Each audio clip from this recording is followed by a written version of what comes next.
जैसे अंग्रेज यहाँ पे बने रहे। एक बेहतर एग्जांपल हो सकता है इसको समझने के लिए, as we assume it by the scenario of West Bengal। West Bengal province के दृश्य से हम समझ सकते हैं कि किस तरीके की परिस्थिति हिंदुस्तान में थी। कह रहे इस प्रोविंस में ब्रिटिशर्स ने अपनी एम्पायर को इस्टेब्लिश किया। The Britishers established their empire in Bengal province by the conspiracy, षड्यंत्र के माध्यम से। कॉन्स्पायरेसी यानी क्या होता है? षड्यंत्र। अंग्रेजों के षड्यंत्र के माध्यम से ही हिंदुस्तान में उनका वर्चस्व बन पाया। इसका जीता जागता उदाहरण क्या है? वेस्ट बंगाल यानी पश्चिमी प्रोविंस जो है, यहाँ पे उन्होंने अपने हिंदुस्तान के एक सेनापति या सेना नायक जो कि उसका नाम था मीर जाफर, उसको जो है उन लोगों ने अपने दल में शामिल किया।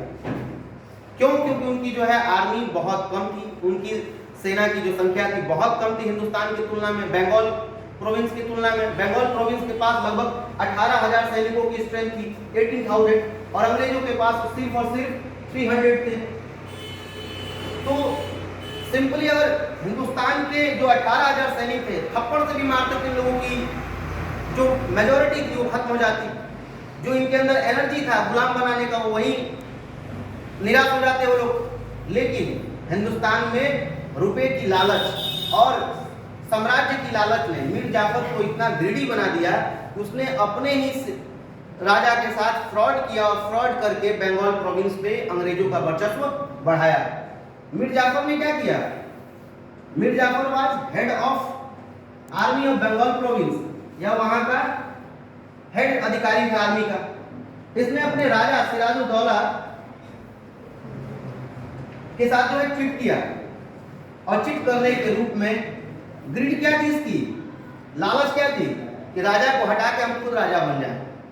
और ये हिंदुस्तान के हर एक सेक्टर में पहले भी था और आज भी है। लोग ये नहीं चाहते कि हमारे देश का ग्रोथ हो, नेशन हमारा डेवलप्ड हो। सबके अंदर ये ग्रीड है कि हम सबसे बड़े ऊंचे पद पे चले जाएं और हम ही रूल करें, हम ही एंजॉय करें लेगेसी को। यही लालच जो है मीर जाफर को इतना ग्रीडी बना देता है कि मीर जाफर अपने देश के साथ और अपने साम्राज्य के साथ गद्दारी करता है और सरेंडर कर जाता है।